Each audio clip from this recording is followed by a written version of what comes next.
What happened when Teddy Swims stormed off the Clarkson show after an explosive on-air confrontation shocked fans and critics alike, because no one expected such intensity from a guest known for his soulful voice and gentle demeanor.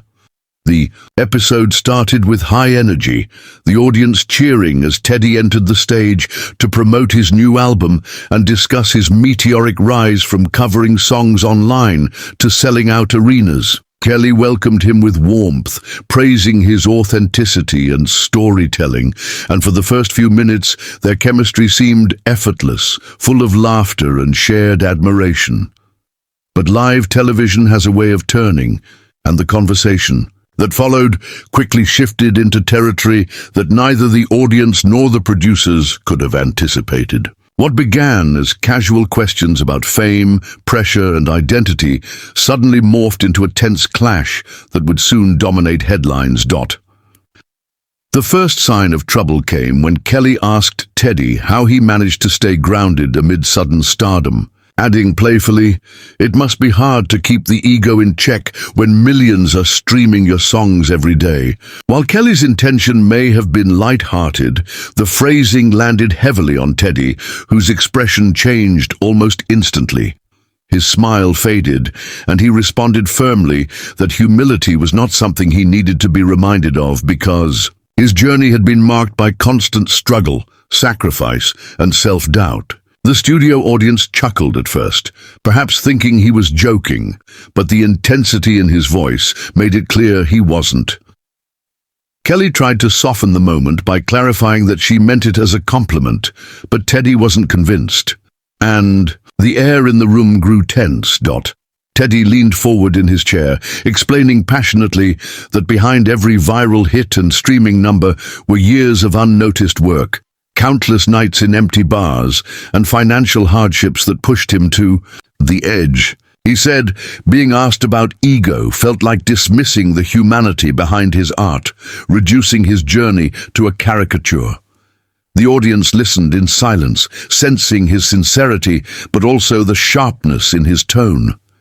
Kelly nodded along, attempting to show understanding, but her effort to keep the conversation moving inadvertently fueled the tension. When she commented that artists often reinvent themselves to stay relevant, Teddy bristled again, raising his eyebrows and repeating her word. Back to her, relevant. It was the spark that lit the flame of what was about to erupt. He explained that his music wasn't about staying relevant, but about speaking to universal emotions, love, heartbreak, resilience, that never go out of style.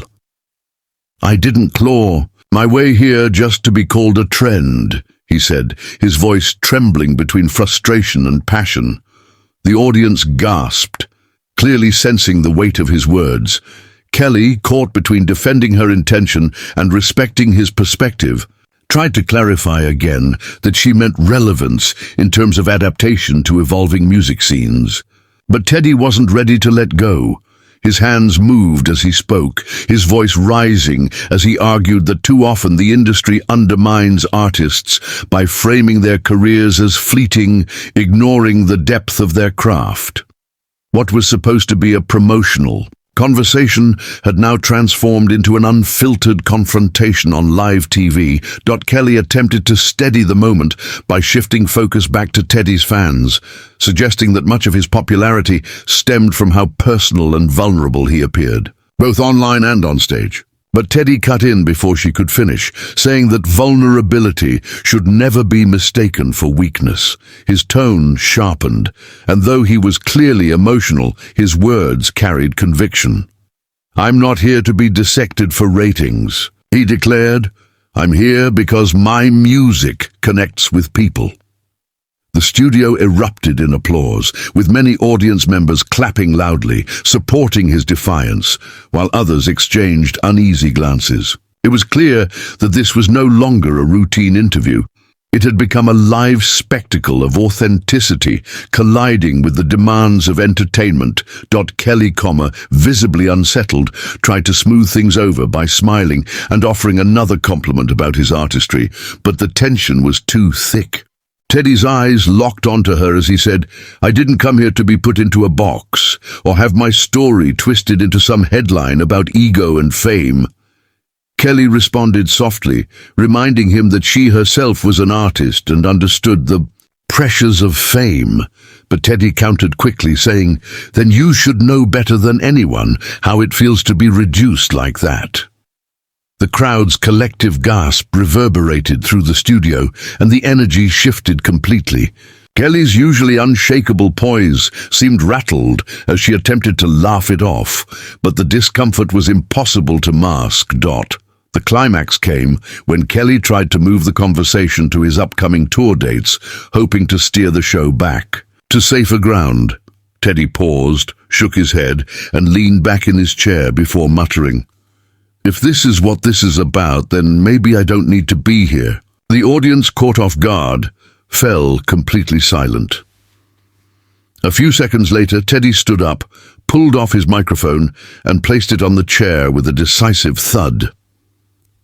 "I respect you, Kelly," he said, his voice lower now but full of finality. "But I'm not going to sit here and be cornered." The gasp that followed was immediate, with Kelly frozen in her seat, eyes wide, unable to hide her shock, as Teddy turned and began walking toward the backstage exit. The camera awkwardly zoomed in on Kelly, who tried to maintain composure as the audience buzzed with whispers. She attempted to call after him, saying, "Wait, Teddy, let's finish this." But he didn't look back. The moment was so raw, so unexpected, that producers scrambled behind the scenes, cutting hastily to a commercial break while the audience sat stunned. The usually vibrant and seamless rhythm of the show had fractured, leaving a vacuum of uncertainty. When the broadcast returned, Kelly, still visibly shaken, smiled nervously and addressed the situation by saying, "Well, that was a surprise. Live TV, folks. It doesn't always go the way you plan." Her words were met with polite applause, but the atmosphere in the studio remained heavy. Within minutes, clips of Teddy's storm-off hit social media, spreading like wildfire across platforms. Hashtags like #TeddyStormsOff, #KellyVsTeddy, and #RespectTheArtist began trending, with fans fiercely debating who was in the right. Supporters of Teddy argued that he had simply defended his dignity against a system that constantly undermined artists, while Kelly's defenders insisted she had meant no harm and had been unfairly attacked on her own show. Think pieces appeared online almost instantly, with culture writers framing the moment as a reflection of larger tensions between authenticity and the demands of media. The clash wasn't just gossip. It became a symbol of the challenges artists face when navigating the spotlight. For Teddy, the walk-off wasn't simply about one awkward question. It was about years of bottled frustration with being misunderstood and undervalued. As reports emerged of him leaving the studio without returning to finish the taping, fans speculated whether he would ever appear on the show again. Some insiders claimed he was visibly emotional backstage, pacing and shaking his head, saying, "I won't let them twist me." For Kelly, the incident was equally difficult. While she attempted to brush it off with grace, insiders reported that she was deeply upset, feeling blindsided and worried about the fallout. The clash between them, unexpected and explosive, had rewritten what was supposed to be a celebratory interview into one of the most controversial daytime TV moments of the year. As the dust began to settle, the aftermath of Teddy Swims' storming off the Kelly Clarkson show took on a life of its own, dominating the entertainment cycle for days. The clip was replayed on news programs, analyzed by talk show pundits, and shared endlessly across YouTube reaction channels. Fans slowed down the footage to study Teddy's tone, his hand movements, and the exact moment when his patience snapped. Others scrutinized Kelly's facial expressions, arguing whether her smile was nervous, dismissive, or misunderstood. It was no longer just about one clash. It had become a cultural phenomenon where every viewer projected their own ideas of respect, artistry, and media pressure onto the viral confrontation. Teddy's team released a carefully worded statement 2 days later, addressing the situation without inflaming it further. It emphasized his gratitude toward fans, his respect for Kelly as both a singer and a host, and his commitment to speaking authentically. But the statement also carried a subtle defiance, noting that Teddy stands by his decision to walk away from conversations that compromise his integrity. This balancing act, professional respect paired with personal conviction, was praised by many as it framed him not as a hot-headed musician, but as an artist unwilling to let his story be dictated by anyone else. Kelly, for her part, handled the situation on her next episode with professionalism and a touch of vulnerability. She didn't dismiss Teddy's reaction, nor did she attempt to vilify him. Instead, she looked into the camera and said, "I love Teddy. I love his music. Sometimes conversations get heated, especially when passion is involved. That's the beauty and the challenge of live television."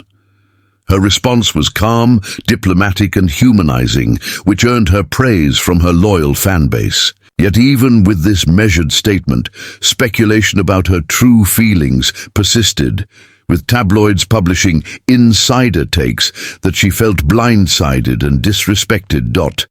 The incident also reignited broader conversations about celebrity interviews.